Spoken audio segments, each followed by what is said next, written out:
सम्राट अशोक के बाद मौर्य साम्राज्य की गद्दी पर कौन बैठा और कब मौर्य साम्राज्य का पतन हो गया, इसके बारे में हम जानेंगे। तो सम्राट अशोक के बाद के जो मौर्य साम्राज्य का इतिहास है उसके बाद उसको लेकर के कोई बहुत स्पष्ट जानकारी नहीं है।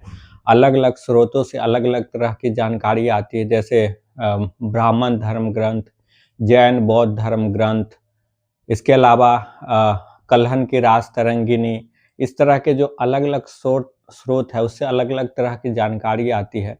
लेकिन सभी स्रोतों के आधार पर जो एक सामान्य समझ बनती है और जिसको सही माना जाता है, उसको हम देखते हैं कि मौर्य साम्राज्य के सम्राट अशोक के मृत्यु के पश्चात मौर्य साम्राज्य का क्या हुआ।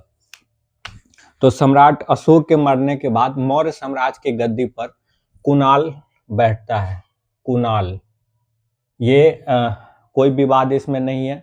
सभी स्रोत वो बताते हैं कि सम्राट अशोक के बाद मौर्य साम्राज्य की गद्दी पर कुणाल बैठता है।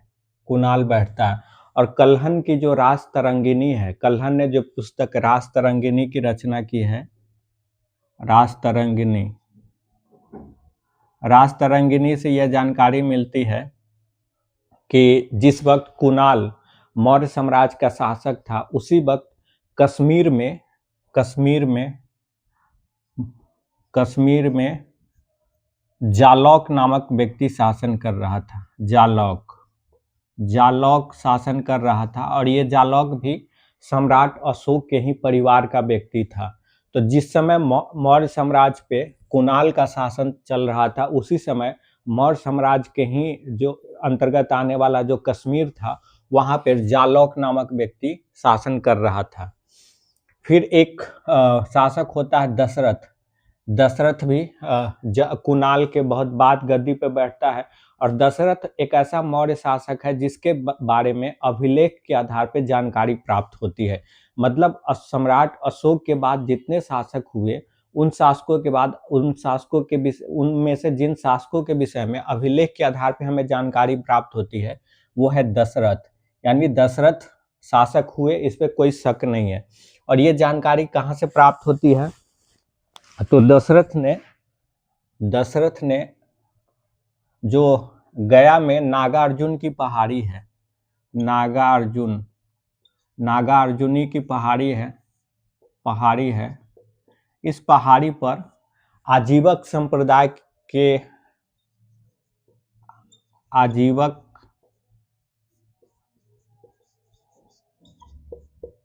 संप्रदाय के मानने वाले जो लोग थे उनके लिए कुछ गुफाओं का निर्माण करवाया था। दशरथ ने नागार्जुन पहाड़ी पर गया के नागार्जुन पहाड़ी पर आजीवक संप्रदाय के लोगों के लिए कुछ झोपड़ी का निर्माण करवाया था, गुफा का निर्माण करवाया था। उन्हीं गुफाओं में जो लेख है उन्हीं लेखों के आधार पे दशरथ के विषय में जानकारी प्राप्त होती है। दशरथ के बाद उसका पुत्र संप्रति शासक बनता है। दशरथ का पुत्र होता है संप्रति, ये इसके बाद शासक बनता है। संप्रति के बाद इसका पुत्र शालीसुख शासक बनता है, शालीसुख। लेकिन आपको और सबसे अंत में बृहद्रथ आता है। ये बृहद्रथ जो है ये अंतिम मौर्य शासक है। अंतिम मौर्य शासक है बृहद्रथ, अंतिम मौर्य शासक। तो इसमें से आपको कुणाल का नाम याद रखना है कि सम्राट अशोक के बाद कुणाल गद्दी पर बैठता है। और एक इसी समय जालौक जो कश्मीर में शासन कर रहा होता है, इसका नाम याद रखना है। एक दशरथ का नाम याद रखना है, क्योंकि दशरथ के विषय में जानकारी है कि जो दशरथ ने नागार्जुनी की पहाड़ी पर आजीवक संप्रदाय के लोगों के लिए झोपड़ी या गुफा का निर्माण करवाया था। और इन तीन के अलावा सीधे आपको बृहद्रथ पे आ जाना है। बृहद्रथ का नाम याद रखना है क्योंकि यह बृहद्रथ अंतिम मौर्य शासक था। और 184 ईसा पूर्व में, 184 ईसा पूर्व में, कहीं कहीं 185 ईसा पूर्व भी मिलता है लिखा हुआ, लेकिन 184 ईसा पूर्व में क्या होता है, जो बृहद्रथ है इसका ही सेनापति था पुष्यमित्र शुंग। इसका ही सेनापति था पुष्यमित्र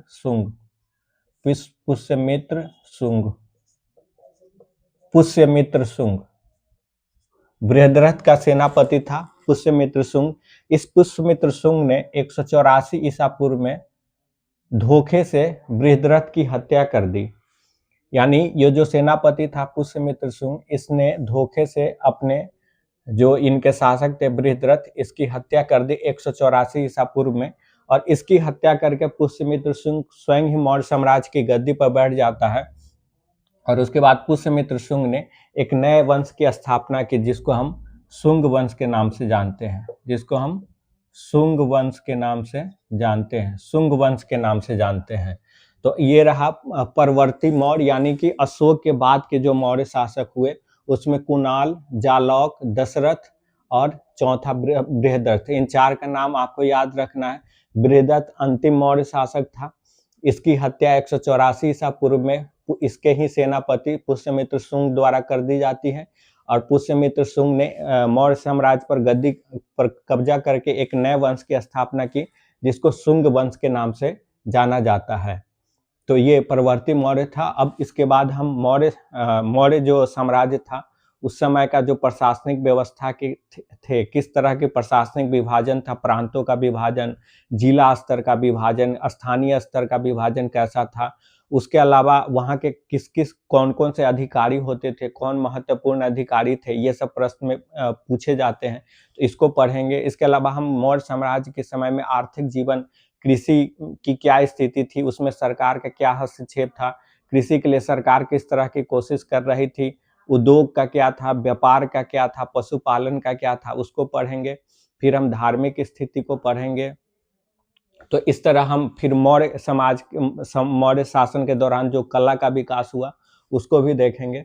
तो इसके बाद हम मौर्य साम्राज्य के जो प्रशासनिक, राजनीतिक, धार्मिक, सामाजिक, आर्थिक स्थिति है, उसको पढ़ेंगे। इसके अलावा आपको बता दें कि अगर आप करेंट अफेयर्स पढ़ रहे हो, तो हमने प्रतियोगिता दर्पण के ऊपर एक वीडियो बनाया है, ये अपलोडेड है। आप उस प्रतियोगिता दर्पण में फरवरी 2026 का दर्पण, फरवरी 2026 का जो प्रतियोगिता दर्पण है, उसका वीडियो अपलोडेड है, आप उसको देख सकते हैं।